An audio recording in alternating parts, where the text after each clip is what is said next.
All right, guys, so we'll get ready in about 10 minutes. Okay, 10 minutes, we'll get ready.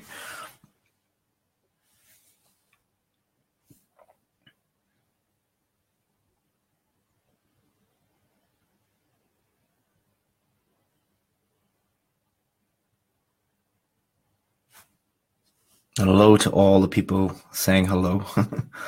Feel free to say hello or let me know where you're at, or just let me know that you can hear me, see me, all those, or you can see the slides.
All right, guys, so we're just starting a little bit early.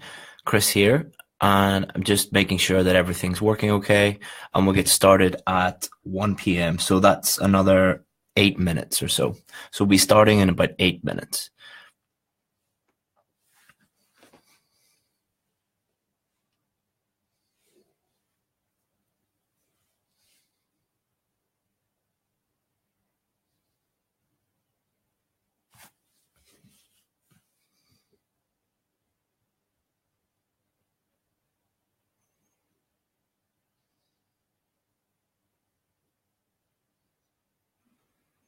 A lot of you are saying I can't hear. The reason why you can't hear anything is because I'm not saying anything. It's just the preview.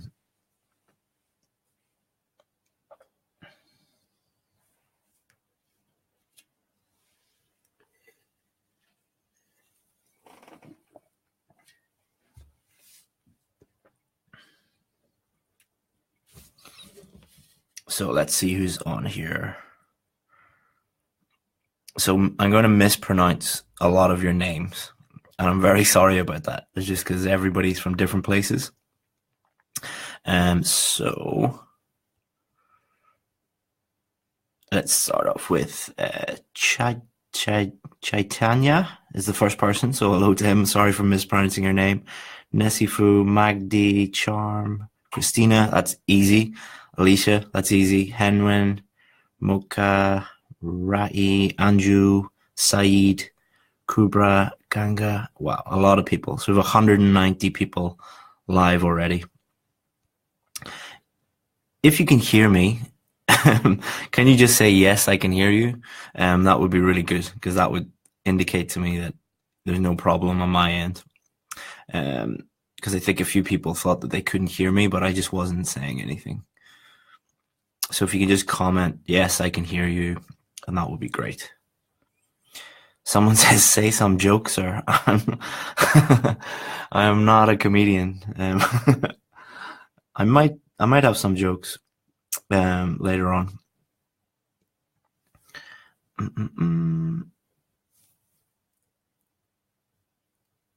There's a lot of you. So there's 219 live already. So there's 15,000 people in the group. So it should be a pretty massive IELTS class. It's probably going to be the biggest IELTS class in the world. So well done to everybody. for making it this far.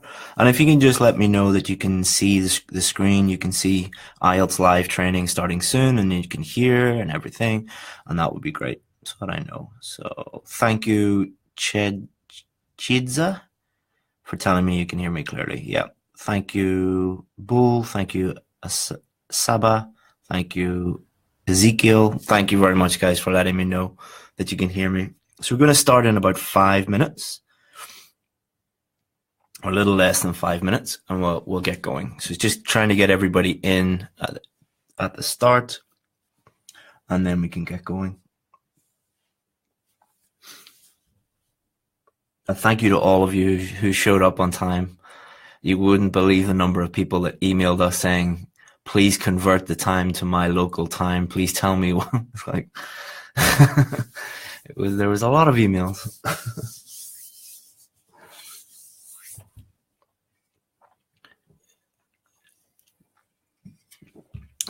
I really hope they don't ask you about time conversions on the IELTS test, because if they do, a lot of you are in trouble.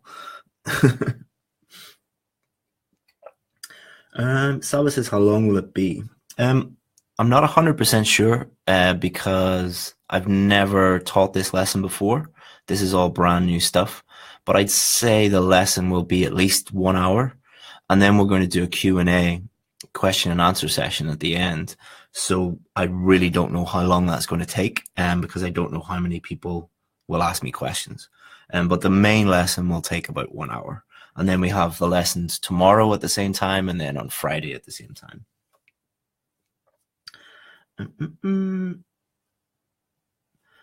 Some of you are saying I can't hear you, or I'm having problems hearing you. Everything seems to be fine from this end. So if you're having problems, it's a problem with your system or your device or your internet or something like that. So yeah, but if you're complaining about that, you probably can't hear what I just said. So just wasted my time. Thank you to all of the people saying thank you and hello and all of you. I don't have time to respond to each of you individually, so just thank you very much. How long will start? A few minutes. So we'll just give everyone a few minutes. So we're just before 1 p.m. So it's 12:58 at the minute. So we'll give everybody another few minutes just to get in, and then we can start. Also, if you have any questions about IELTS or anything like that, or any questions in general, just leave them until the end, until I teach the lesson first, because I can't teach and answer questions at the same time. So if you have any questions, wait until the end, and I'll try and answer as many as I can. But try not to ask lots and lots and lots of questions in the middle of the lesson, because it's better if I just teach the lesson first and then do the Q&A after. Elizabeth says, what's the time there now? It is 12:58 still. So still 2 more minutes before we officially start. Well, we've got 405, 407 people live now. It keeps going up and up and up and up. I wonder if there's a world record for the biggest IELTS class in the world. We probably will get it today.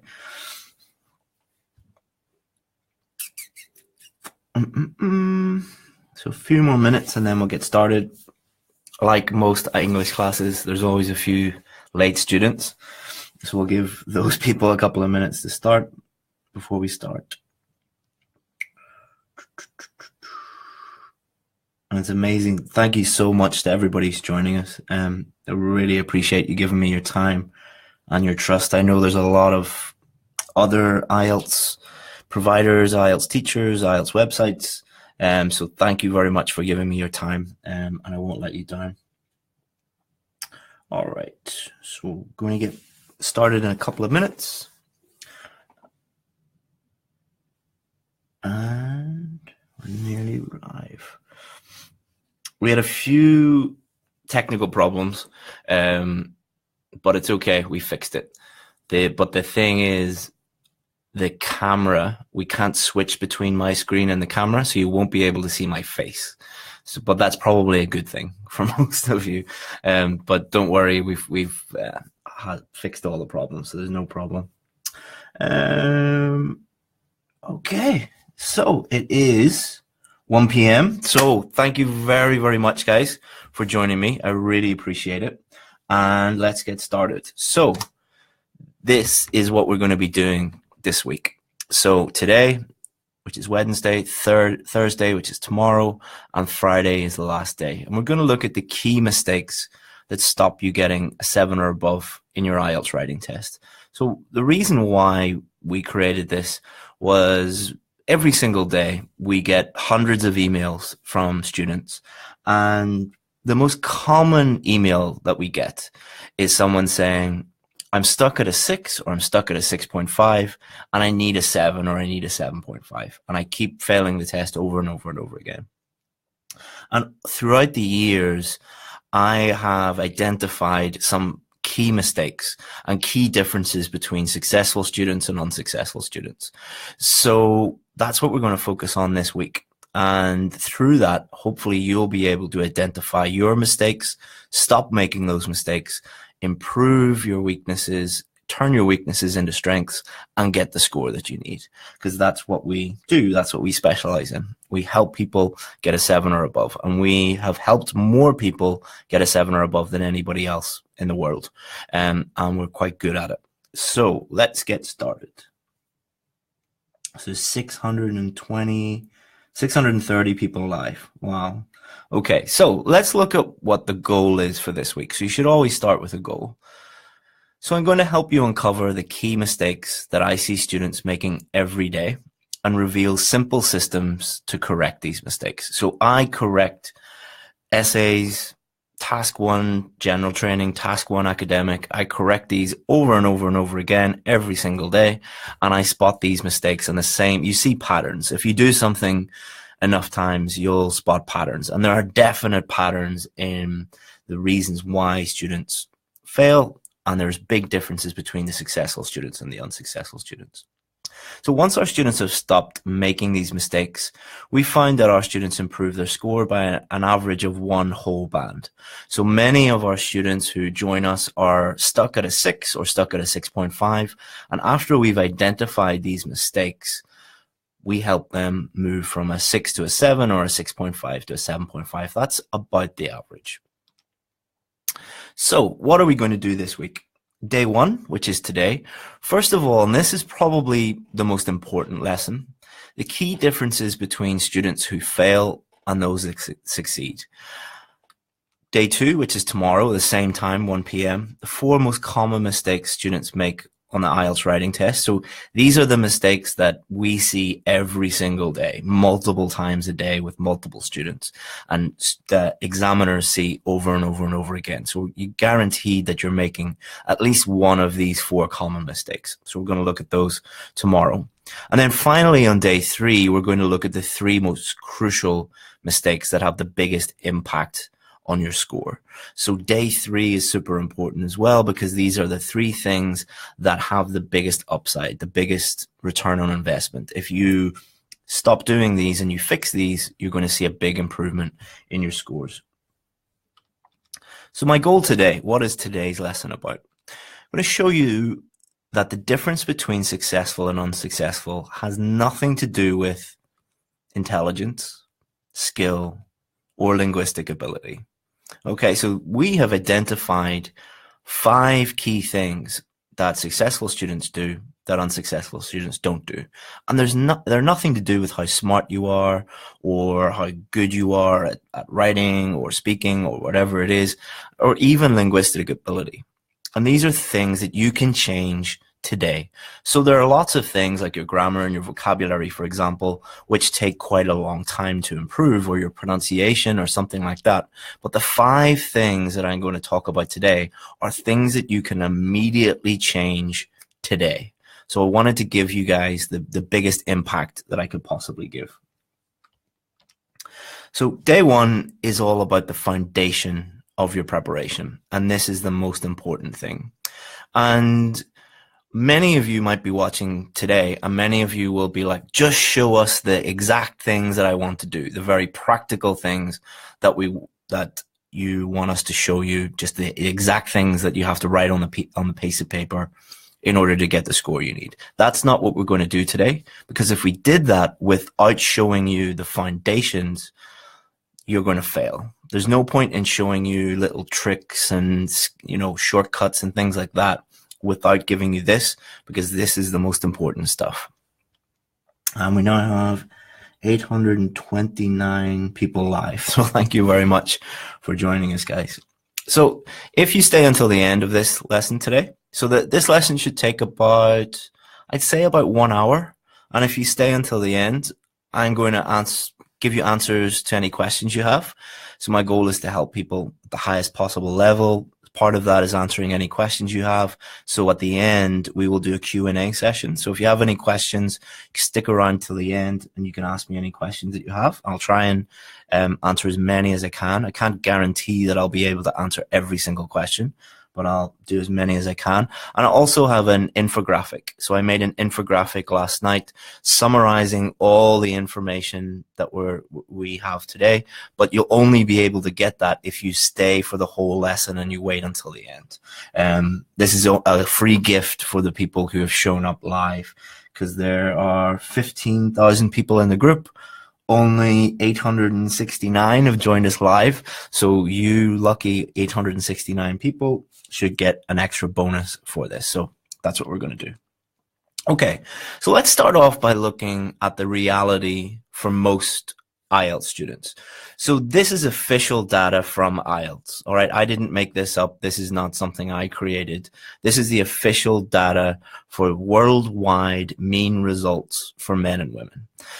We're not going to look at the differences between females and males, but what we're going to focus on is the average writing scores. So the average writing scores for academic are about a 5.5.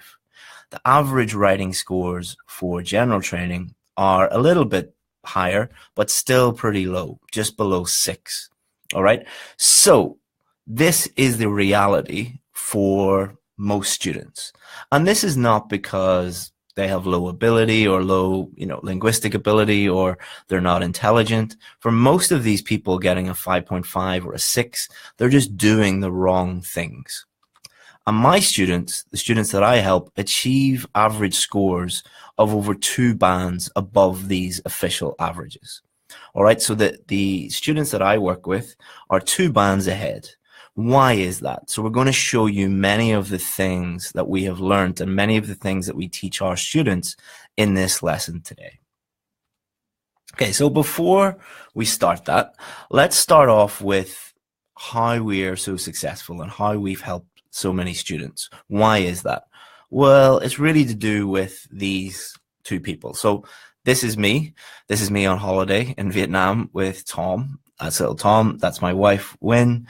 And we have been in your position before. So Tom was born in Vietnam when I was working in Vietnam. Wynn is from Vietnam. So we've gone through this process where we were living in Vietnam. We wanted to move to the UK, where I'm from.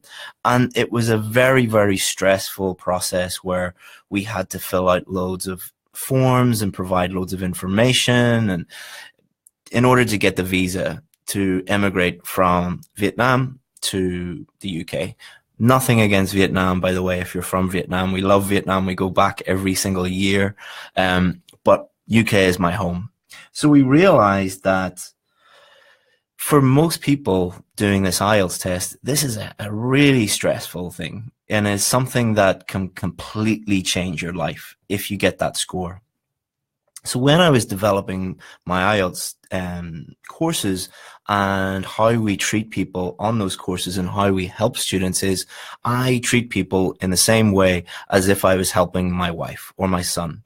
And all of my team, that's one of the principles that we have when I'm talking to my team and when I'm bringing new people onto my team, is saying you treat people and you look after people in the same way that you would want your sister or your wife or your mother or your son or your daughter to be treated.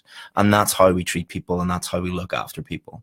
And that's a big, big, big reason why we have been so successful. So I'm not saying that I'm the best IELTS teacher in the world or anything like that. However, if we look here, so if we look here, These are just some of our successful students. Every single one of these people got over a 7 overall. Most of them got well above a 7. And testimonials just keep going on and on and on and on and on and on. This is just a small number of the people that we have helped. And the reason why we've been so successful is we treat people properly, and we treat people like they are part of our family. And as you can see, if you go to YouTube, we have more, video testimonials than anybody else. These are all successful students that have given us their time in order to help you guys. And these are all people that were in your position, that were struggling with the IELTS test, that were really stressed out about it, and managed to get the scores that they needed. And those successful students have taught me a huge amount about how to get people the scores that they need. So we've studied these successful students. We interview all of our successful students, and there are very common traits. There are very common characteristics that they have, and we're going to share those with you today. Okay, so for all that, I'm going to tell you a little story before we get into the 5 things. It's going to take 2 minutes. All right, so 2 minutes of your time. So it's going to tell you a little story over the course of the next 3 days. So about 2 minutes today, about 2 minutes on Thursday, about 2 minutes on Friday. All right, and it's going to make sense. All right, I'm not wasting your time. It's going to make sense on why we're doing this. Okay, so when I was at high school, my mother told me that I could either be a doctor or a lawyer. So I've got 4 brothers and 2 sisters. I was the only one out of them to go to university. The rest of them didn't go to university. So my mother said, you can either be a doctor or a lawyer. You've no other choice. So I'm not very good with blood. Like, I remember I went on work experience to a hospital and I saw a lady giving birth to a baby and I fainted, just collapsed. So the doctor said, don't be a doctor, go and be a lawyer, which was a good idea. So much like you guys, I worked very hard and got into one of the best universities in the country. So did what I was told, studied extremely hard, got the scores I needed. And then in university, I worked hard and I landed my dream job in London. So I was working as a corporate lawyer, working on billion-dollar deals for some of the biggest companies in the world. And then something terrible happened. And that terrible thing that happened is the reason why I'm speaking to many of you today. And we'll continue that tomorrow. So if you want to hear the rest of that story, join me tomorrow. Okay, so now let's look at the key differences between the successful students and the not so successful students. And if any of these things, you do not have these characteristics, that does not mean that you're a loser or you're going to be unsuccessful. What it means is if you continue doing these things that unsuccessful students do, you're going to continue to fail. But the great thing about these things is you can change these today. You can start doing these things today, and it is going to make a huge impact on not only your IELTS scores, but by getting those scores, it's going to make a huge impact on your life. So my goal is for you to send me an email one day and say, Chris, I got the scores I needed. I'm able to move to Canada, Australia, UK, wherever it is. Thank you very much. And we get those emails every single day. And that's the reason why I work so hard and why I produce so much content to help you guys. Okay, so, wow, we've over 1,000 people watching live. Excellent. Okay, so warning. When I show you some of these things, some of you will not like what you see. And that's fine. I'm not trying to keep all of you happy. For some of you, it will be the exact opposite to what you've been taught before. So for some of you, you might really like your teacher, or you might really like some other person teaching IELTS, or I don't know what it is. But many of the things I'm going to teach you are completely the opposite of what you believe. And when you tell someone the complete opposite of what they believe, most people do not like that. If you don't like it, if you don't believe me, or you just don't like it, feel free to not watch anymore. That's totally fine. I don't want to convince everybody. For some of you, it will not be easy to take because I'll be telling you that you're doing something wrong. So for many of you, I will be directly challenging you, and I'll be telling you what you are doing is wrong. And that is difficult to hear for some of you. And many of you will not like that. If you can get over that and you can accept what I'm saying, then you'll get the scores you need. If you can't, that's fine. You don't have to follow me. And for many of you, you'll not like it because you're expecting magic tricks and you're expecting shortcuts. So for many of you, you're watching this and you're thinking, Chris is going to tell me some magic trick or tip or shortcut that magically I'm going to be able to cheat the exam and automatically get the score that I needed. If you think that, you are in the wrong place. If magic tricks existed, I would teach them to you. They do not work. I'm not going to be teaching you that. Okay, so let's get going. This is the key difference, number one. So there's 5 key differences. We've studied all our successful students, and these are the 5 key differences. Key difference number 1, deep learning. So what does that mean? Successful students understand that they can't learn things quickly. They must fully understand the thing they're trying to master. And they must be able to do the thing, not simply memorize it. So many students, the reason why they're failing is because they want to just get a quick fix. They want a shortcut, and they want to learn things as quickly as possible. And through that, by doing that, they don't learn anything. So successful students understand that it takes time. They are realistic. Unsuccessful students will be very unrealistic. I had one student call me this afternoon and she said, I want to go from 5.5 to 7.5 in 4 days. Can you help me? And I said, no, I'm really sorry. I can't. She said, please, I'll give you money. I'll give you as much money as you want. And I said, no, I really can't do that. Does this mean that you have to study for years? No, you don't have to study for years, but you do have to learn things deeply and you have to learn things properly. That might sound really obvious, but it's something that most people who fail don't understand. So let's look at a case study. Let's look at a real student who had this problem and who overcame this problem. So case study number 1, we're going to look at a few different case studies of real students. Priyanka, she's a doctor. Sorry if I'm mispronouncing any of these names, and I always apologize to my students because there's so many students from different countries, and I'm terrible with all the different pronunciations. So Priyanka got 6.5 in writing 6 times. All right, so she failed the IELTS test 6 times. So she was getting high scores for reading. She was getting high scores for listening. I think she was getting 8.5 for reading, 8.5 for listening. She was getting, I think, 7.5 for speaking. So, and that's a very common thing. But she kept failing writing over and over and over again. So what was her main problem? So I analyzed her writing. So I got her to write a task 1 and I got her to write a task 2. I looked at it and we established that one of her main issues was vocabulary. So vocabulary was really holding her back. But it wasn't because her vocabulary was bad. It wasn't because she was making, she had a very narrow vocabulary and she had to, spend years trying to improve that. It was something different.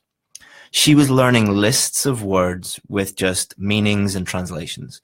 So her previous teachers, she went to a local teacher in Punjab in India, I think, if my memory serves me correct. There's a lot of Indian students. I think she was from Punjab, but her local IELTS tutor just gave her a list of 600 words, and each of the words had a meaning and it had a translation into her local language. And she was trying to learn these words as quickly as possible. And her IELTS teacher told her, this is the key, this is the secret, all you have to do is just learn these and you'll get the score that you need. However, she never learned how to use any of them because she was memorizing them. She wasn't able to use them.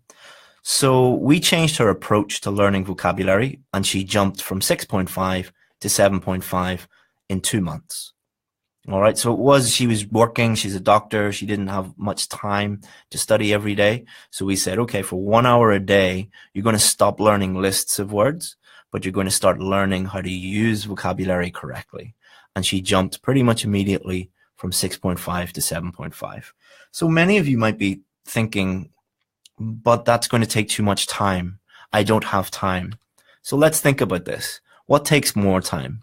Learning things quickly and failing your test multiple times, or learning how to do things properly and passing next time? So Priyanka failed the test 6 times. That was over the course of 9 months. So by trying to do things really quickly and trying to look for shortcuts, she wasted 9 months. By doing things slowly, in quotation marks, she only spent 2 months doing it. So which one takes more time, doing it properly or trying to take shortcuts? We don't allow our students to do the test until they're ready. So when a student comes on with us and we're advising them, we tell them, don't book your test until we tell you to book your test, because there's no point in you wasting all this time and money. We do not work with students who have unrealistic expectations, because it is a waste of their time and a waste of their money. So I know that you want to get this done yesterday. So you want to get this done as quickly as possible, and you don't want to spend any time on it, but that is not reality, guys. The successful students live in reality. The unsuccessful students live in fairyland. You have to accept that reality. Hundreds of thousands of IELTS students do not accept that reality, and they all fail. Stop giving IELTS money. Stop giving IELTS, what's it, $250 every single time you fail. Learn how to do it properly and then get the score that you need. So are you going to live in reality, or are you going to live in a fantasy? So many of you watching this right now, if you want to still live in a fantasy world and you want to keep giving IELTS money and you want to keep wasting your time, that's absolutely fine. I'm going to be fine. My students are going to be fine. But if you want to start living in reality and get the scores you need and start living the life that you deserve, let's continue on. We have 1,000 people, so not many people have left yet. So that's good. Thank you, guys. Okay, so number 2, and we're going to summarize all of these in the infographic, and I'll give you that at the end. So purpose. What does this mean, purpose? So if you do not understand why you are doing something, you'll never be able to do it.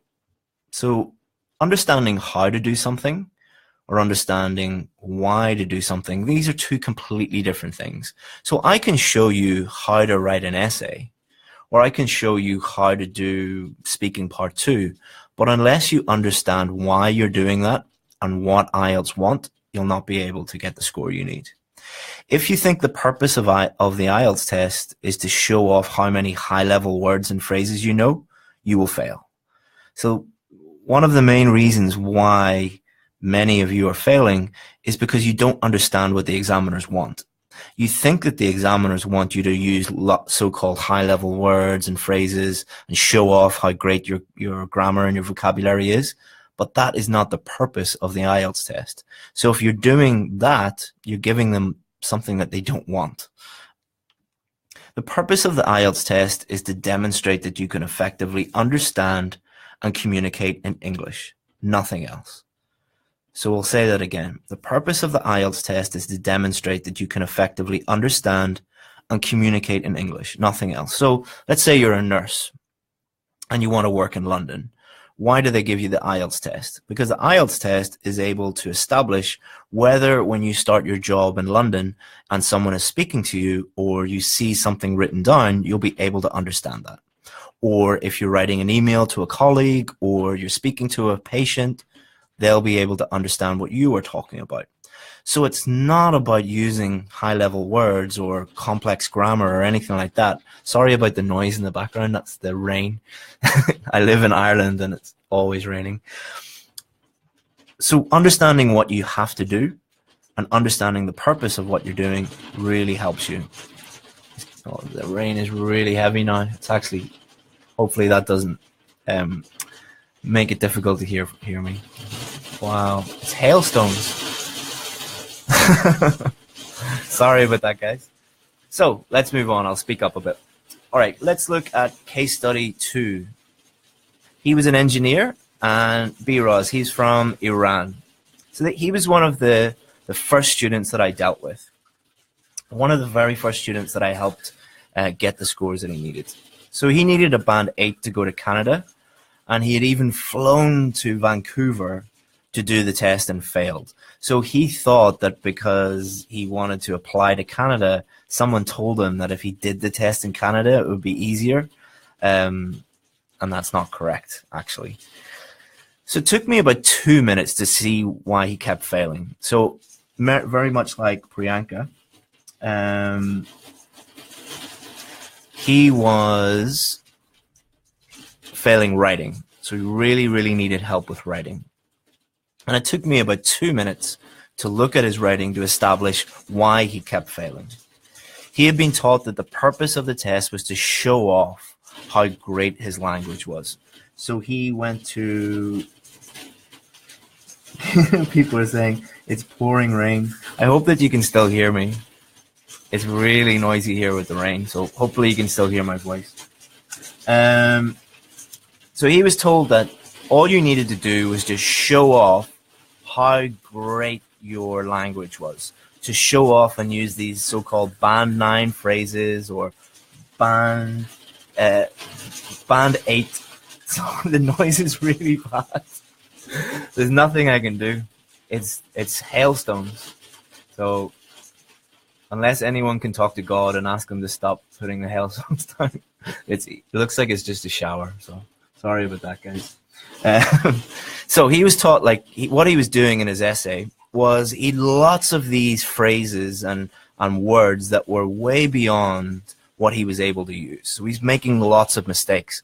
And he was really angry because he was saying, I use very high-level English, Chris. Why do they keep giving me a 6.5?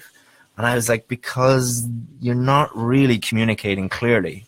The purpose of the writing test is to see if you can communicate clearly in the writing test. And if you can't do that, you're not going to pass. So he failed to communicate clearly in English. And using these band 9 words or band 9, high level or diamond phrases, as some people call them, that was stopping him communicating clearly. Because when you're reading his essay, you couldn't really understand what he was saying because he was using phrases that he didn't really know how to use. So which do you think is better? Using high-level words and phrases you don't know how to use properly, or using words and phrases you know how to use properly? Which do you think is better? So if you try and use words, high-level phrases that you don't know how to use properly, this is what's going to happen. You will make so many mistakes and you will get a band 5 or 6 for grammar because most of your sentences will have grammar errors in them. And you'll get a band 5 or 6 for vocabulary because most of your sentences will have vocabulary errors in them. If most of your sentences have grammar errors and vocabulary errors, you're going to get a 5 or a 6 for grammar and vocabulary. You'll get a band 5 if the examiner looks at it and just doesn't really understand what you're saying at all. You'll get a band 6 if there are no real major errors, but you keep making errors consistently throughout. But that's not all. You will also probably get a low score for coherence and cohesion. So what does coherence mean? Is it easy to understand what you're trying to say? If every sentence has multiple grammar and vocabulary errors in them, is your essay easy to understand? No. So you get a low mark for coherence and cohesion. And some people even get a low mark for task achievement because it's just impossible to understand what they are saying. So it's impossible to understand if they've answered the question or not. So you have to be extremely careful about using phrases and words that you don't fully understand. And if you do, this is what's going to happen. So let me show you. So this is what happens to people who use high-level words and phrases that they don't understand. Let's have a look at this guy.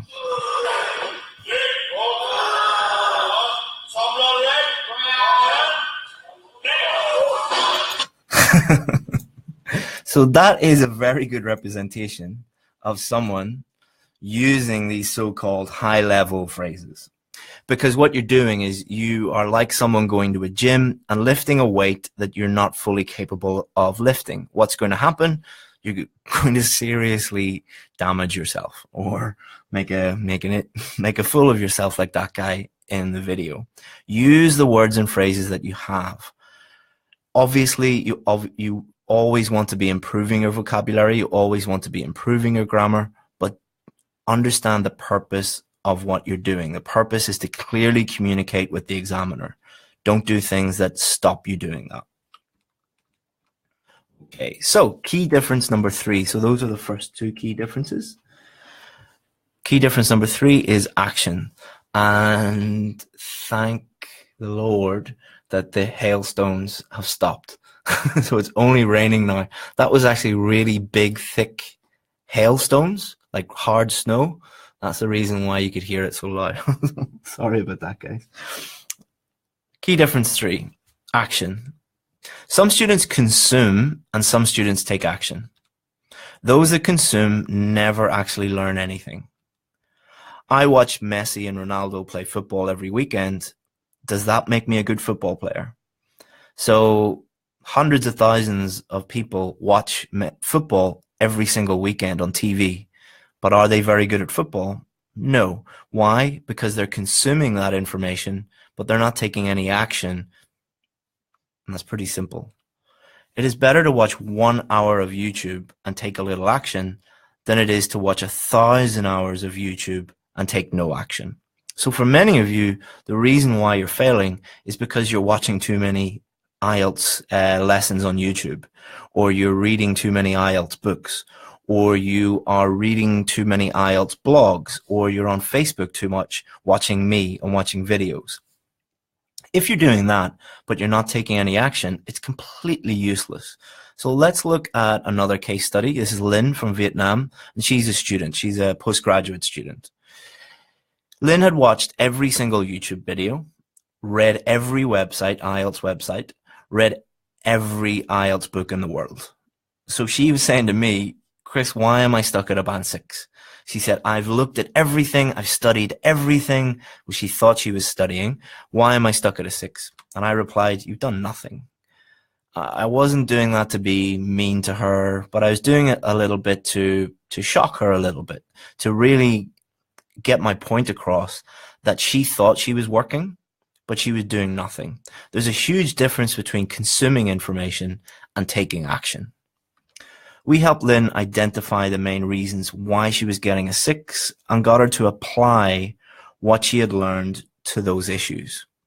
So we stopped Lynn consuming information, and what we did was we said to her, listen, you need to work on introductions, your thesis statements, you need to work on developing your main points, and you need to work on your grammar points. You have a problem with articles and you have a problem with prepositions. You need to start working on those. You need to start applying what we have taught you. You need to start taking action on those things.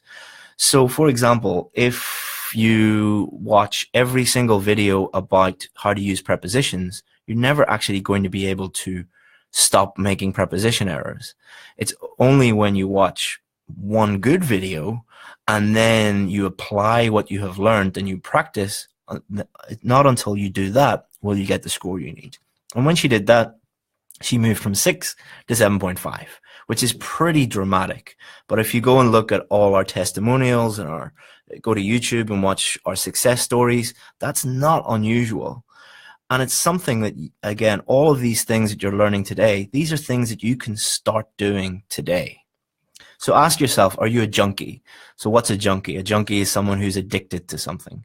So if you're a junkie, you could be addicted to drugs, to alcohol, smoking, the internet, whatever it is. Many of you are information junkies, and this is not your fault. Many of us today, because we have smartphones, because we have fast internet, we are information junkies. We're watching Netflix, we're watching YouTube, we're watching all of these different things, but doing nothing. Passively consuming information is great because it's easy.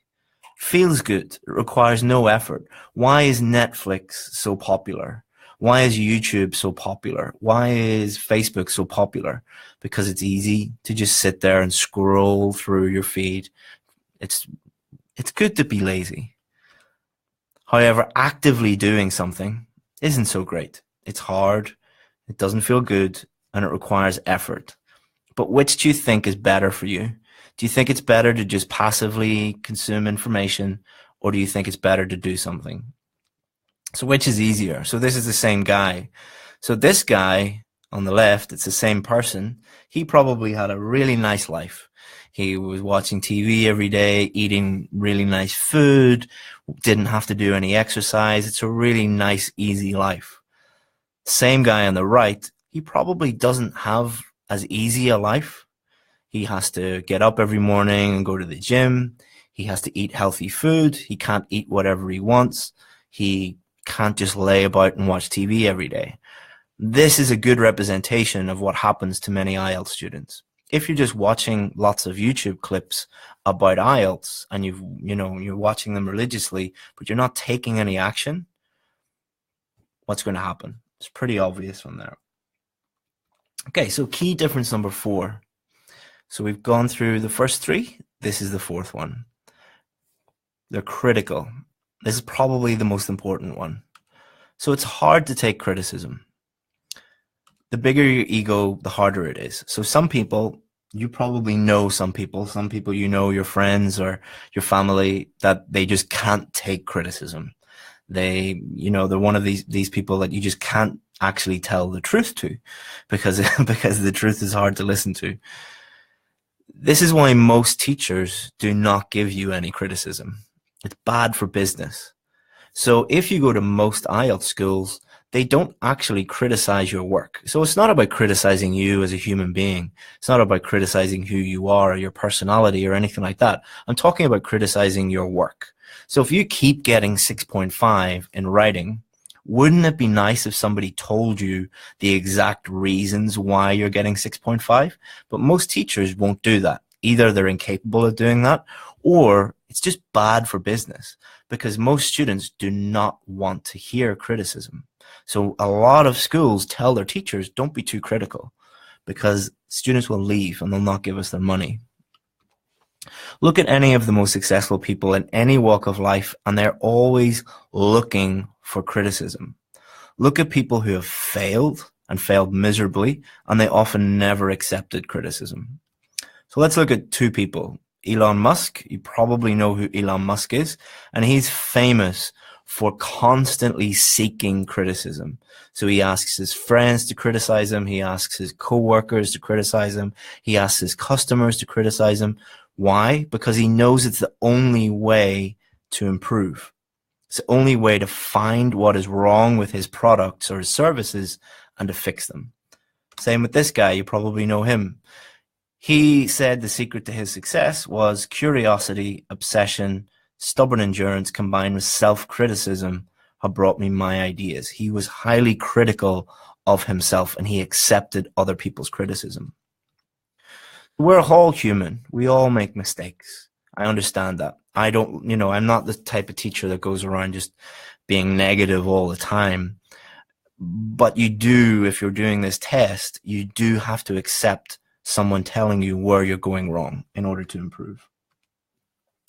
It is how we deal with those mistakes that makes us successful. Would you rather have a series of mini failures or one big failure? So many students do not want a teacher criticizing them, or they don't want their work criticized.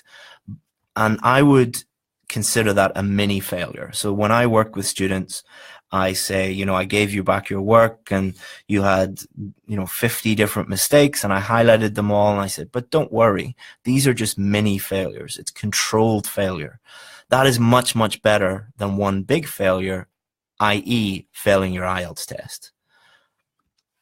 I ask my team to criticize me all the time, and we ask our students to criticize the course all the time. So this is an email that I sent all the members of my course recently. You might not be able to read it. It might be a bit, I find it difficult to get a high definition one. But basically what we're saying in that email is, you told us to improve this thing, this thing, this thing, this thing, and this thing, and we've done all of that. and I say, thank you very much for your criticism. And then at the end, I say, how can we improve more? Give us more criticism, because I know that's the only way that we are going to improve. The only way to improve is to know the mistakes that you're making. You must either be self-critical and decide what these are yourself, or find someone to criticize your own work.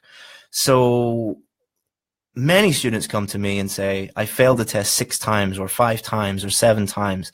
And I said, has anyone actually told you why you're failing? No. It is the only way that you're going to improve. However, it is just the first step. You must take action on the suggestions made.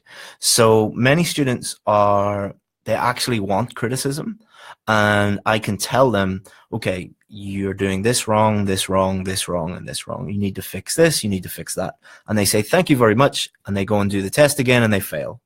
So why did they fail? Because they didn't actually do anything to improve on any of those things. So the first stage is getting that feedback and getting that criticism on your work and understanding what your problems are. But the next stage is turning those weaknesses into strengths. Okay, so the last thing, the key difference number 5, we call this the crucial few. So here are some things that do not matter. All right, here are some things that I get emailed asking me about on a daily basis. And many of you will probably ask me about this in the Q&A session. So people ask me, where do I put my overview in task 1? Should I use a pen or a pencil? Does it matter if my handwriting is not nice? Should I wear nice clothes to the speaking test? Is it okay if I use hand gestures? How much eye contact should I make in the speaking test? Should I indent my paragraphs, or should I skip a line in the writing test? Should I do it with IDP or the British Council? What about the examiner's mood? What if he's not in a good mood or she's not in a good mood? Does that make a difference to my score? What if I repeat one word in the writing test? Will this affect my score? None of that matters. All right. Most of the questions that I get every single day are about things that do not matter. They do not matter to your score. And this is extremely important. For example, in the speaking test, you only need to worry about 4 things and 4 things only: fluency and coherence, pronunciation, grammar, and vocabulary. Nothing else matters. It doesn't matter what clothes you wear, what mood the examiner's in, your hand gestures, eye contact, how you greet the examiner. None of that matters. You're not only wasting your time, but you're wasting your mental energy. So what a lot of students do is they not only focus on things that don't matter, they worry about things that don't matter. And they get upset and frustrated by things that do not matter. So if you're spending all of your time worrying and stressed out about things that do not even matter, do you think that you're going to do very well on the course, or in the test? So there's such a thing as mental fatigue. So I don't know if you can see this clearly, but it's Steve Jobs. And Steve Jobs was quite famous for a number of things, but one of the things he was famous for was he wore the same clothes every single day. A black polo neck, same jeans, and I think it was New Balance trainers. Why did he do that? The reason why he did that, because there's such a thing called decision fatigue. He did not want his brain being taken up by things that didn't matter, or worrying about things that didn't matter. So he didn't want to wake up in the morning and be like, what clothes am I going to wear? Even that can drain your brain. You don't want that to happen. So if someone like Steve Jobs is wearing the same clothes every single day, do you think that mental fatigue is a thing? And do you think that focusing on the things that matters is a factor in your preparation? It is. Here's another 2 quotes. I really want to clear my life to make it so that I have to make as few decisions as possible about anything except how to best serve this community. Here's another quote. I'm trying to pare down decisions, like reduce decisions, the number of decisions they're making. I don't want to make decisions about what I'm eating or wearing because I have too many other decisions to make. So the first quote is from Mark Zuckerberg. The second quote is from Barack Obama. Whether you like these people or not, you can't deny that they have been quite successful. So if these people are telling you that, then it's something you need to pay attention to. Get out of your own way. For many of you, the reason why you're failing is because you are in your own way. Passing this test is difficult. It's hard enough. Stop making it more difficult for yourself by worrying about things that do not matter. Also, don't listen to people who don't know what they're talking about. So if you're worrying about things that don't matter and you're listening to someone who doesn't know what they're doing, you're in big, big trouble. So if you focus on things that don't matter and value things that a charlatan is telling you, you have big problems. A charlatan is somebody who pretends to be an expert, pretends to know what they're talking about, but they don't really know what they're talking about. And the IELTS industry, unfortunately, is made up mostly of people like that. So the 5 key differences, let's recap. Deep learning, learning things properly, understanding the real purpose of what you're doing, understanding the why rather than the how, taking action, seeking criticism, and focusing on the crucial few, not the trivial many. So if you can do these 5 things, you will be unstoppable. There is no way that you will not be able to get the score that you need eventually. You'll not be able to do it, tomorrow. You'll be able to change all of these things by tomorrow. You'll be able to start doing all of these things by tomorrow. But there is no way that you will not be able to get the score you need if you are understanding things properly, you understand what you're doing, you're taking action on what matters, you're criticizing yourself, you're seeking criticism, you're turning your weaknesses into strengths, and you're focusing on what actually matters and not spending any time worrying about things that do not matter. And if you disagree with me, I would love to hear why. I would love to hear if any of you disagree with me and think that these things are not true, or these things do not apply, or these things will not help you. Please tell me why. I'd love to hear from you. So what I'd like you to do, a little task, look at these 5 things. Which of these things above could you do better? Tell me in the comments. So tell me in the video comments, all of them, a few of them, one of them, or maybe just pick one and think about which of these things, because remember, these are not just ways of getting the score you need. These are the reasons why you're failing. So if you're not learning things deeply, if you're learning things just quickly on a very shallow level, you're going to fail. If you're focusing on things that, you don't understand the real purpose of what you're doing, you're going to fail. If you take no action, you're going to fail. If you don't have any criticism of your work, you're going to fail. And if you focus on the trivial many rather than the crucial few, you're going to fail. Even doing one of these things means you're going to fail. So tell me in the comments, which of these applies to you? So what are we going to do tomorrow? So tomorrow we're going to look at the 4 most common mistakes students make on the IELTS writing test. So we're going to get far more practical tomorrow. So today was more about the why. Tomorrow is more about the how. It is more the detail, getting into the practical detail and showing you the exact things at an essay level that students are doing wrong. So I'm going to see you tomorrow again at 1 p.m. UK time. So your free gift. Thank you very much to all of the people who let me get you your free gift. Let me see. Here's the link. Copy. Let me put this in.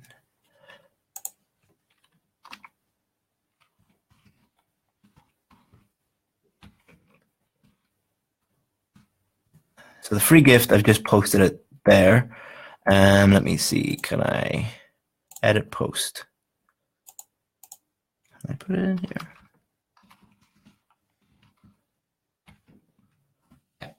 If you click on that, you'll be able to get it. Please don't go crazy about if you can't download it or something like that. Um, I know what it's like sometimes. Like just what I'm saying here, please do not fill up the comments with IT requests. All right, we are IELTS experts, not your personal IT assistants. That link, you'll see it in the description. I've just put it in the comments. If you cannot download that link because your computer is broken or because your browser is not updated, that's not my problem. Please do not try and get me to fix your computer for you. Okay, so any questions, guys? I am going to answer any of your questions now. So, and thank you very much to, what time is it? It is, so that was about 50 minutes. Okay, so that wasn't too long. If you have any questions, I'm going to answer them. And then, so Nilo says, this lecture was very important for me. Yeah, for many of you, this will be your turning point.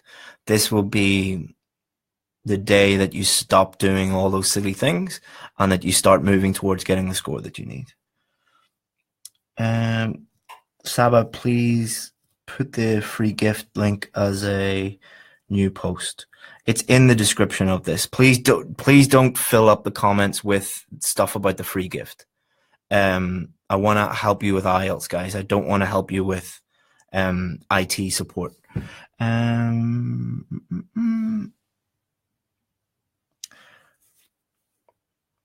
Good question. So first question comes from Aisha. So she's talking about time management. How do you focus on time management?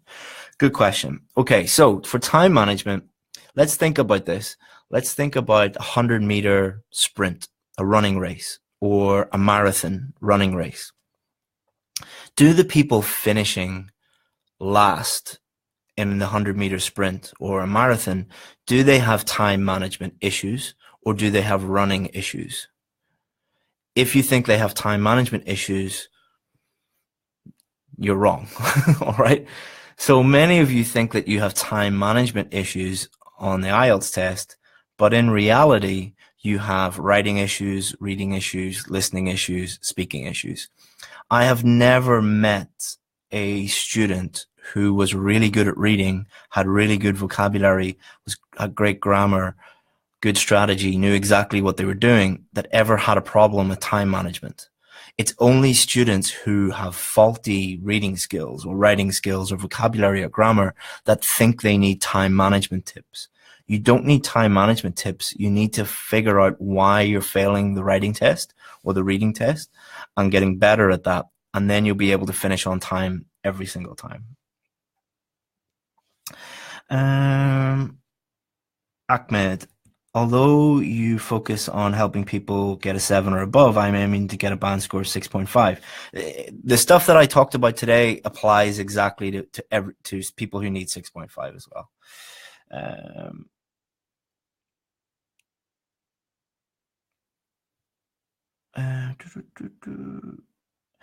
Good question. Amina, what are the best sources to get criticism? Any recommendations? Amina, yes, you have to be very, very careful about who gives you criticism. So other students are not good sources of criticism. So one of the worst things you can do is go into a Facebook group or go into a forum and post your essay and ask other students to give you feedback on it. Why? Because those people are failing also. So why would you seek criticism from or seek feedback from people who are in the same boat as you or at the same level as you? So you need someone who knows what they're doing, but you have to be very careful with those people also, because there are many charlatans. There are many people who pretend that they know what they're doing, but they don't know what they're doing. So find someone who knows exactly what they're doing to give you that feedback. That could be me, but I'm not saying it has to be me. It could be someone else. But be very, very careful. How do you know if somebody's an expert or not? Their results. Do not go with somebody who says, I used to be an examiner or I'm an IELTS expert. Say to them, show me your results. And that's why we you can trust us because we've got, lists and lists and lists and lists of people who got the scores they needed with us. Next question is from Maitish. I feel distressed while speaking. What is your opinion? So really what you're saying is you're stressed out or you're nervous. The best way to conquer that is to be fully prepared. So when stress is just a synonym in this situation for fear, you're saying that you're fearful. You have lots of fear. People are only fearful about bad things that might happen. If you are totally prepared for the speaking test, you will have no fear because you know exactly what's going to happen. You have done you've put on all the work, you've done all the practice, you know exactly what is going to happen. And you're not hoping and praying, not criticizing anybody who is religious or anything like that.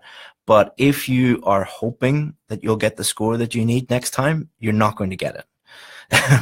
If you should know that you're 100% going to get the score you need before you even walk in the door. That's the level of preparation that you need to do before you do the test.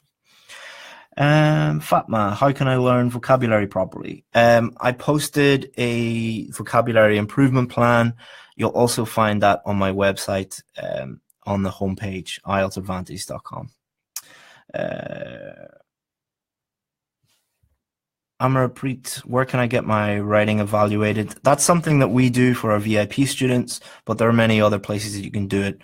Our VIP course is currently full. There might be a few places available on Friday because every Friday the results come out. So on Friday, normally we have lots of successful students who leave the course. So some places may be available on Friday.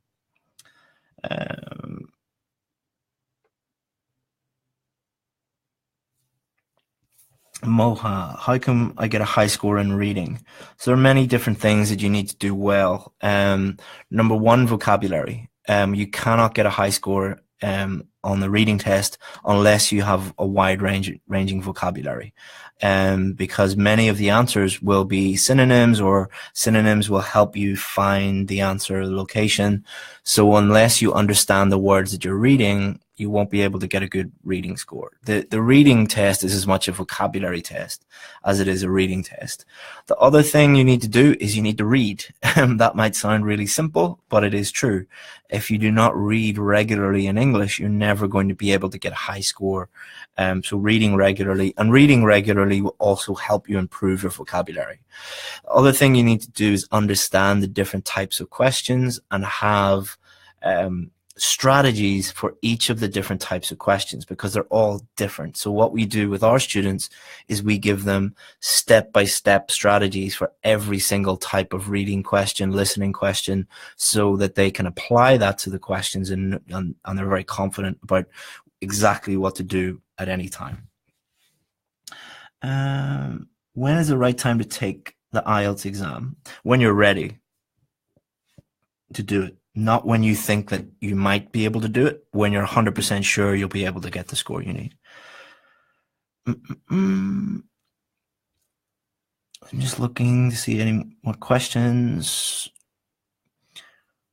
What would I do to start learning IELTS? Start. Just start. There's many different answers to that question because it depends on your budget. If you want to do it for free, I'm going to be able to give you very different advice than someone who is able to join something like the VIP course that we have. If you wanted to do it for free, you have to figure out everything yourself. I can show you how to do that for free, but it's obviously going to take a lot longer than if you join a structured course where everything is done for you and set out for you. So yeah, it's difficult to answer that question.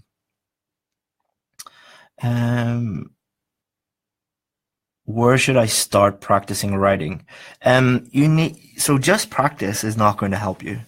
So just doing lots of writing practice or lots of reading practice, the worst thing you can do, for example, for reading is just do lots of practice tests, because what you're doing is you're not learning anything.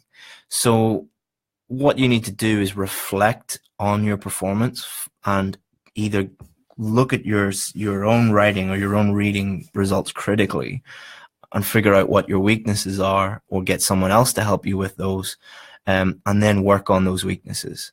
It's like I had a friend who he learned how to drive. His father was a farmer, and they were quite rich. They had a big farm.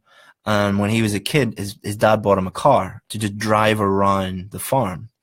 And he failed his driving test something like 6 times because he was practicing driving all the time, but he was doing all of the wrong things. So practice alone is actually a bad thing, because you're practicing bad habits. You need someone like a good, for example, a driving instructor sits beside you and corrects you and tells you what you're doing wrong. So that's what you need, someone to guide you, someone to help you.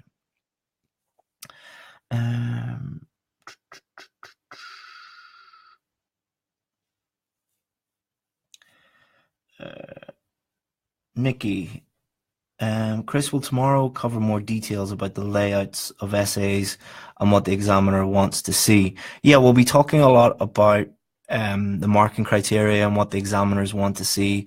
We probably won't be going into like exact structures and exact essays and all of those different things, because that just takes way too much time. There is the option of joining one of our courses to do that. But we do not worry. The next 2 sessions will be very good. They'll be very eye-opening, because we will show you the exact practical mistakes that people are making. So it will be very good.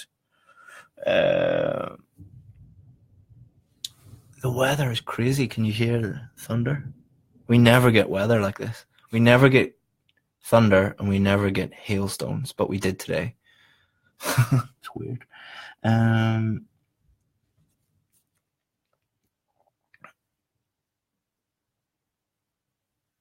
Oops. I've lost my place in the questions.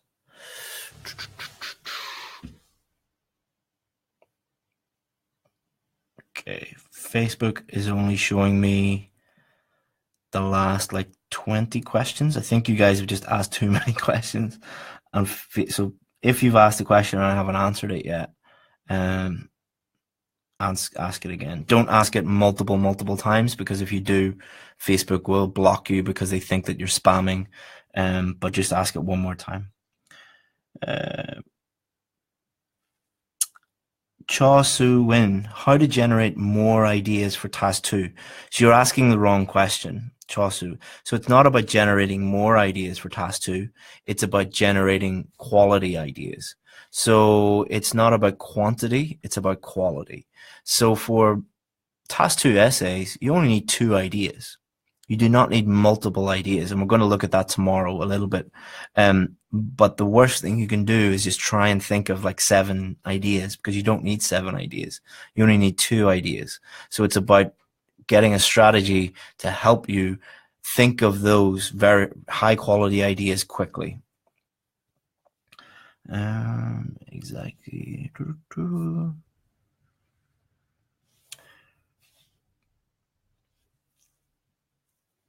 Any tips for true, false, not given section in reading? Yes, understand the difference between false and not given. The main reason why people struggle with true, false, not given is they waste too much time looking for not given. So you're looking for something that's not there. So it's very difficult to try and find something that's not there. So you waste a lot of time, you get frustrated. So understanding the difference between false and not given. So false means that the question or the statement directly contradicts the text. Not given means that it's not there or it's impossible to know. So understanding the difference there, and also having the confidence to put down not given. When you can't find something, put down not given and move on. Please clarify the difference between academic IELTS and UK VI IELTS. There isn't any difference at all in terms of the test itself. There's some like admin difference, like whatever, and I don't do that because I don't like admin. So Google that question and you'll find out all the like the boring admin answer to that question. Let me see.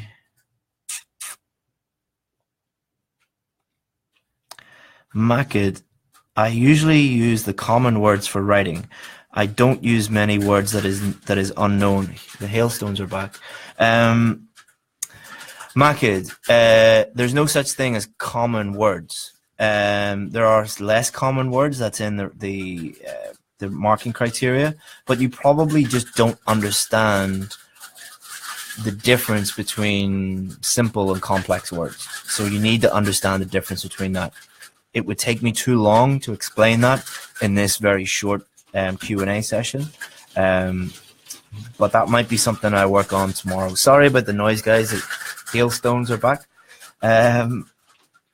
Abbas, could you please tell us a little more about the VIP course? No, I don't want this to turn into a marketing session for the VIP course.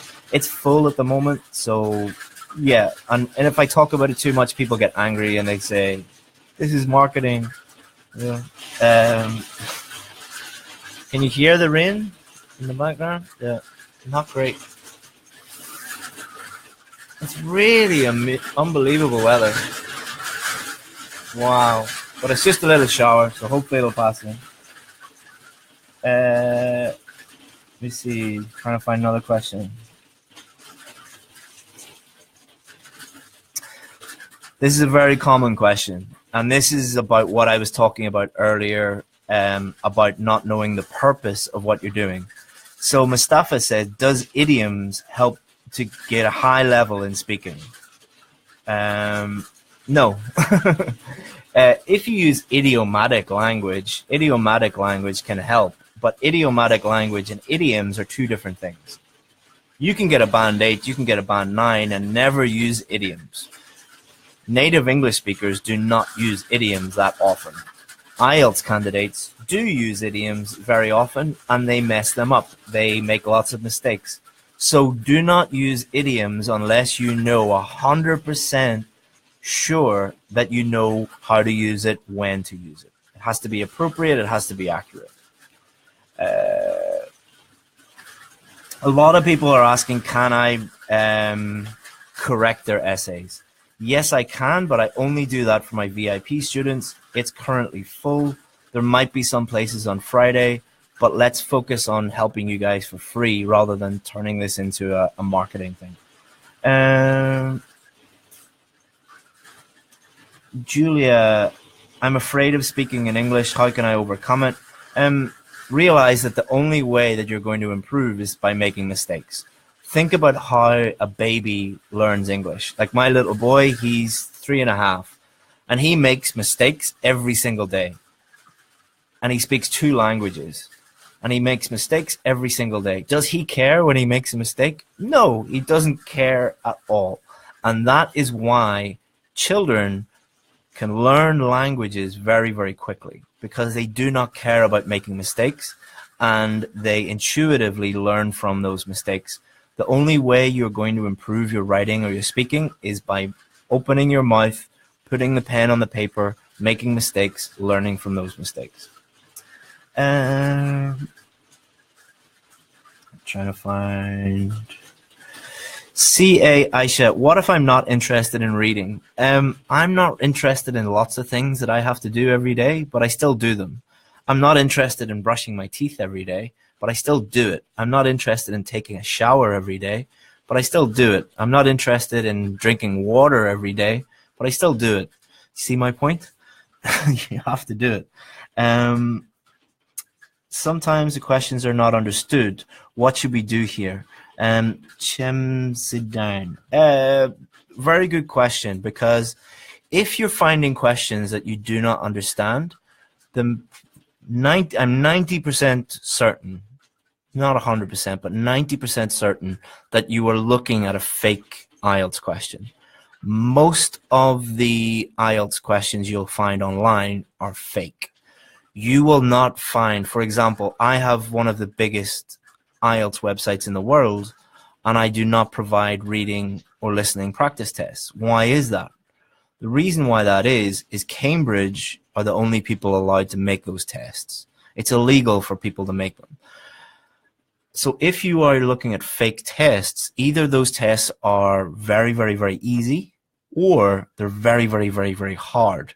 Most likely, they're very, very hard. So if you're looking at, for example, writing task 2 questions that are like you just do not understand them at all, so they're probably fake questions. If you look at real questions produced by Cambridge, they're pretty simple.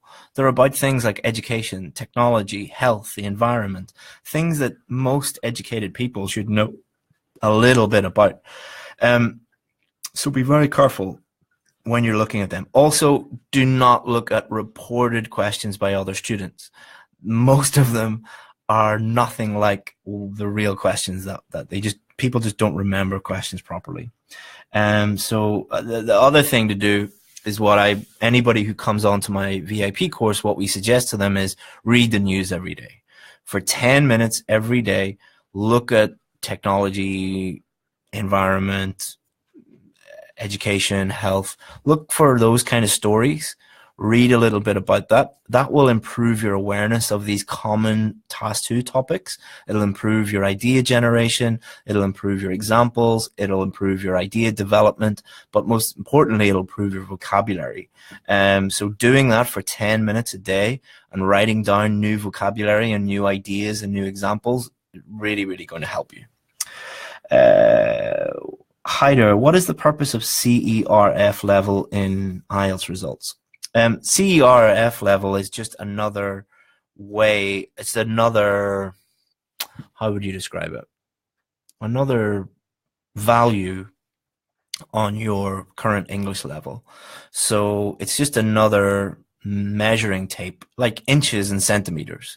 So centimeters equals certain number of inches. It's the same thing, but it's just a different, can't think of the word. Help me out, guys. What is it?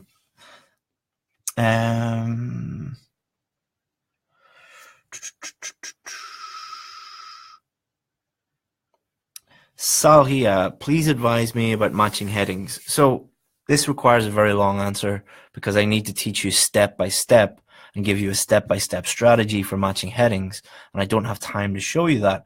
But a really good technique for matching headings is don't look at the choices first, look at the text first, read the text and add your own headings without looking at the list of headings first.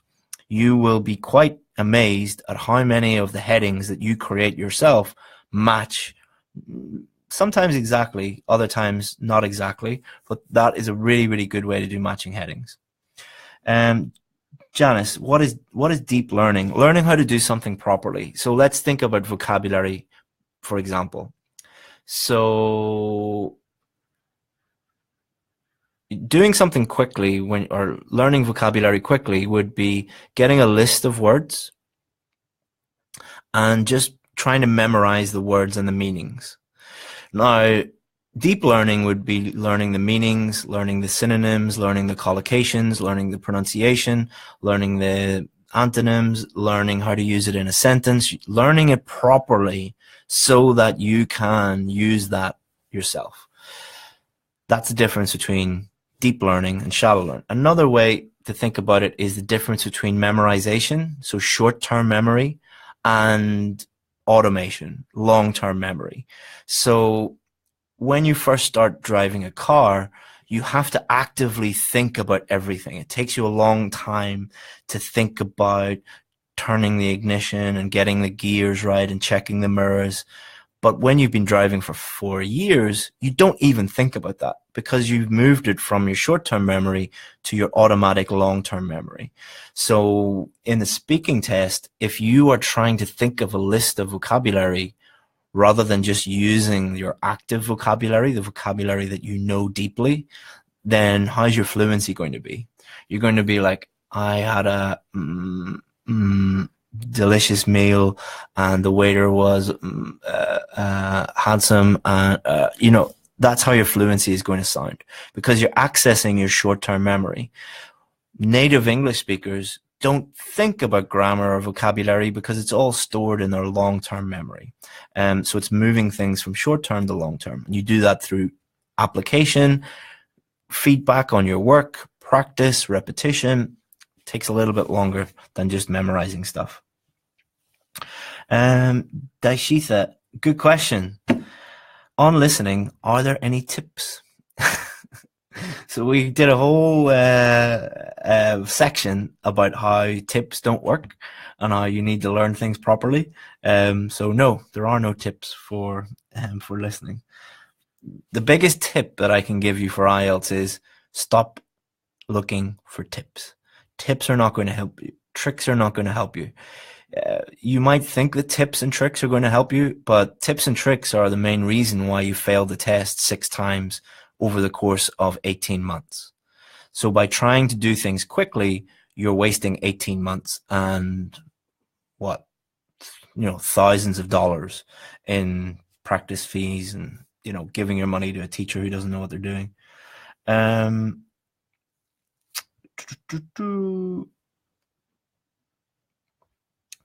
there's a lot of questions that you could just Google. For example, Fritzy, you're saying, what's the difference between academic and general IELTS? Just Google that and you'll find it. You don't need me to tell you that. What to do if only listening is low? So that's a good thing because if you're only lacking in one area, so let's say for you, David Verdanyan, you're getting high scores for reading, writing, and speaking, but you're getting a low score for listening. That's highly unusual, by the way. Listening is normally the highest. That's a good thing because you can strategically focus on that area. What I would do for listening and reading, if you're struggling with that, get some real practice tests. Do those real practice tests under exam conditions and analyze your mistakes. Why are you making those mistakes? Is it a timing issue, vocabulary issue, grammar issue, strategy issue? Are there any particular types of questions that you're getting wrong? So let's say all of your multiple choice questions are wrong. Now you need to focus on multiple choice questions. Why are you getting those wrong? Apply a strategy. Understand what you're doing, practice that. You're focusing on your weaknesses and you're turning those weaknesses into strengths.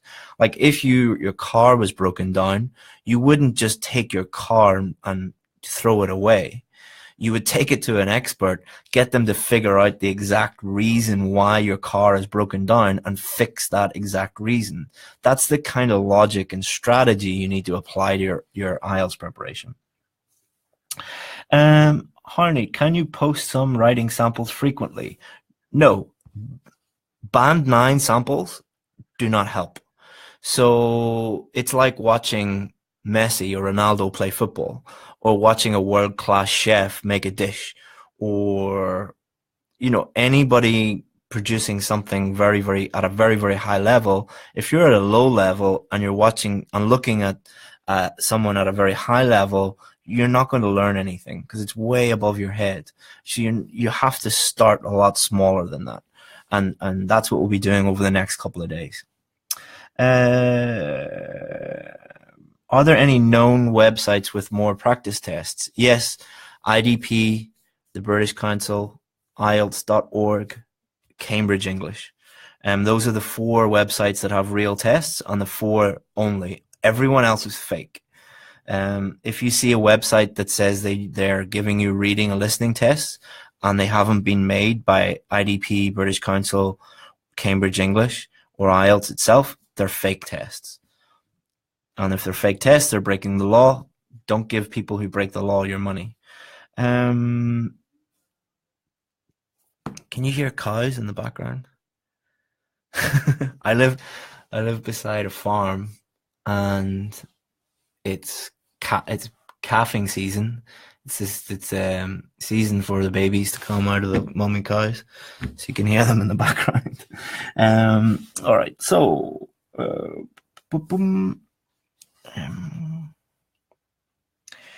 I only have 20 days. Is it possible to improve to a band 7?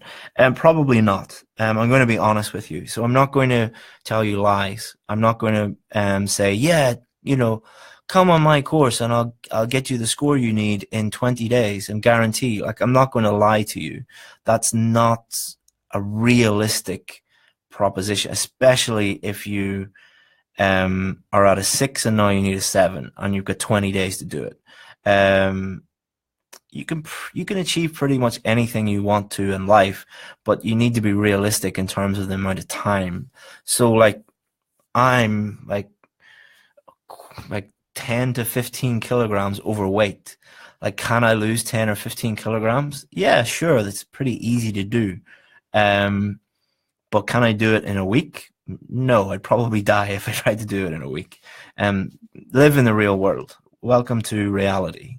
Um, we can definitely give it a shot, but I don't really like to give people false hope and then they fail the test and they waste money. Why not delay the test, prepare properly, and then only do the test when you're fully ready to do it?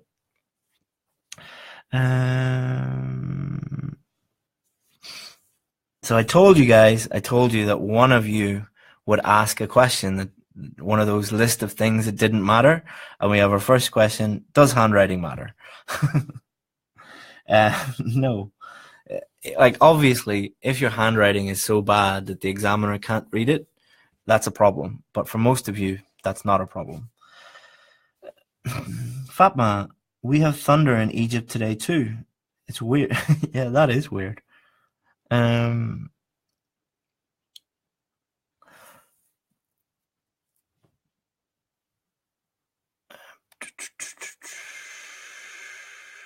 Irish. How to deal with an examiner who will argue your opinion in speaking. Report them. Complain about them. The examiner should not be arguing with you. If the examiner is arguing with you, then report them. Complain about them because they're not doing their job properly. They might like rephrase something or paraphrase a question or help you in that way, or they might nudge you to answer the question a little bit more, but they shouldn't be arguing with you. Complain about them. Not enough of you complain about your experience on test day, because for many of you it's not good enough. So complain about it. I need to have IELTS stuff. Can I get them online? Yes, you can. Use Google.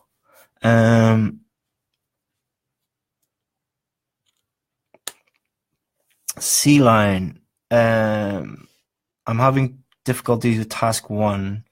I need useful language for descriptions of a process, diagram, or a graph. Yes, uh, obviously I can help you with that, but I can't really help you with that in a short Q&A session and just give you, just start talking, telling you a list of phrases to use. That wouldn't be very useful. We do have that on our courses, so that's, you might want to think about joining.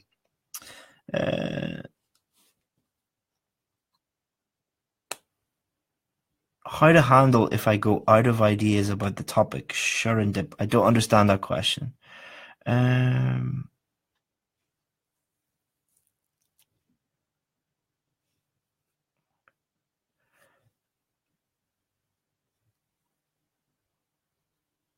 Saba, what about the problem in reading a new word? If you see a new word that you don't understand, what you should do is try and guess the meaning from the context around it. So the context around it, I mean the words around it, the sentence, the paragraph. You could use the title of the article if it's an article, and that will help you guess the meaning. Like, nobody knows the meaning of every single word in the English language. Nobody. There's not one human being alive that knows every single word. Most people, even very, very intelligent people, have a limited vocabulary. But what you need to start doing is guessing the meaning of new words. Get into the habit of doing that, because you are guaranteed, doesn't matter how good you are, if you're band 5 or band 9, you will see something you don't understand.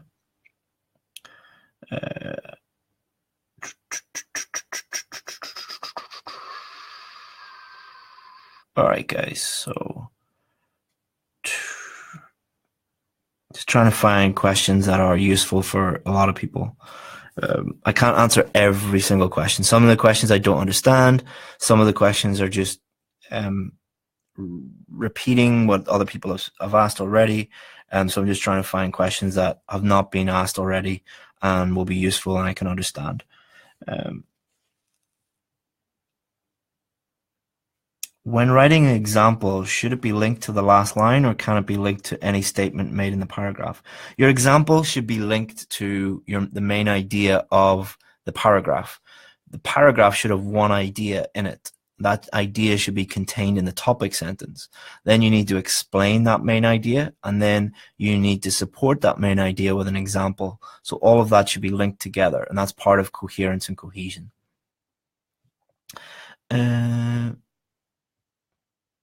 Curti, any negative marks for extra words? So the word limit for writing is you have to write at least 250 or at least 150. So you should be going over. If you go below it, you're losing marks. There's no negative marking for going over that. That should have been clear. Let me check how many questions I have to answer. Okay, a lot. All right, guys. So, wow. So I'm not going to be able to answer everybody's question. Don't get angry. I'll answer as many as I can.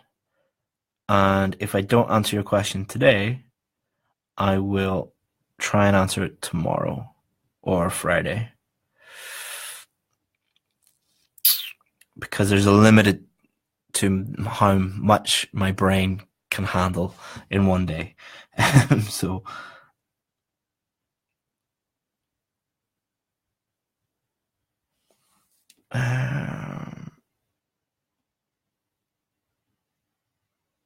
so I'm just trying to find questions that like a lot of you would benefit from the answer from.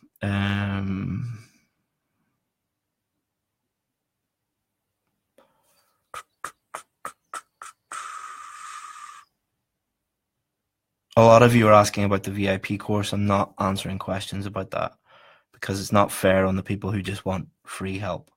How many paragraphs am I supposed to write? There's no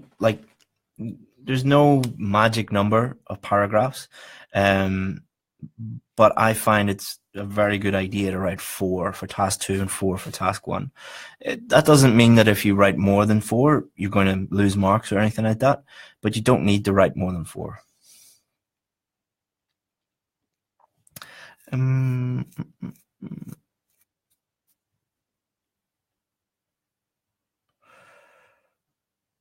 A lot of you are asking, can I read your sample writing for free? Think about this, guys. There's 15,000 people in this group. If I do it for one person, I'd have to do it for everybody. And it takes about at least 30 minutes for me to give feedback to someone on their writing. Multiply 30 minutes by 15,000 and you'll see why that can't happen. So it's just math. It's not my fault.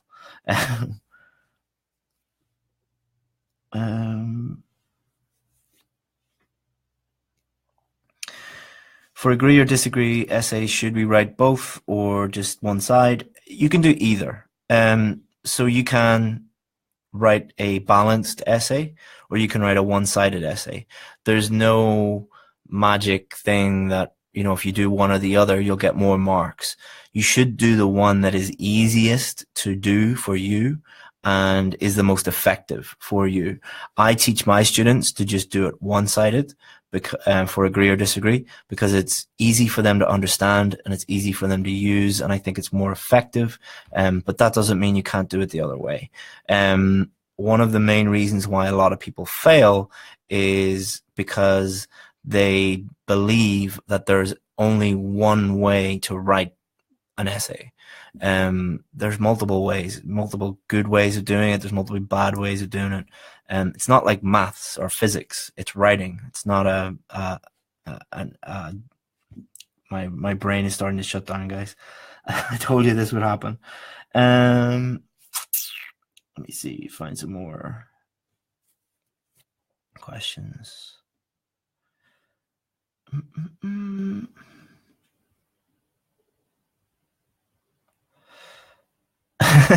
Ahmed, could you end your session with one succinct tip in terms of writing? Yes. Focus on clearly communicating with the examiner about what you think about the question, and you'll be way ahead of 99% of other students. If you focus on clearly answering the question, you'll be way ahead of everyone, because nobody does that, and that's what you're supposed to do.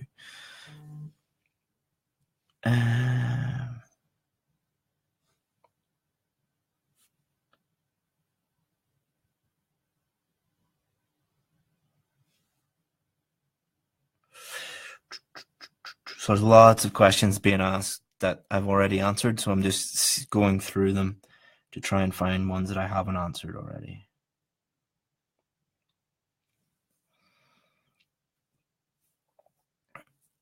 Jacob, can I get a high score if my vocab is simple? So for most of you, you don't understand what simple vocabulary is and what complex vocabulary is, and that's a problem, because many of you think that that vocabulary that is actually quite complex is simple. Many of you think that the opposite as well. So it's a problem. So you need to understand that, and I can't really show you that in a short Q&A session. I'd have to show you lots of examples. Like one of the exercises that I used to do with my students was, on the first day, I give them a band 9 essay, and I give them a band 6.5 essay. And I'd say which one is the band 9 and which one is the 6.5. Most students always got them wrong. And the reason why most students got them wrong is a band 9 essay looks simple to most people. A band 6.5 essay looks complex because the person is trying to do complex things. They're failing to do that. Whereas a band 9 essay, most of the stuff that they're talking about is very clear and easy to understand. And that's something that a lot of you don't really know how to do.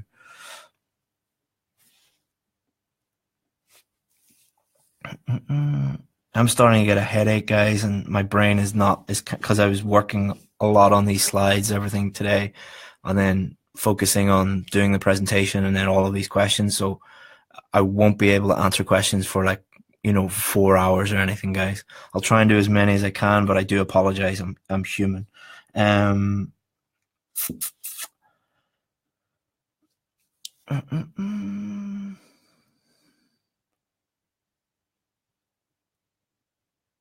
Trying to find another question.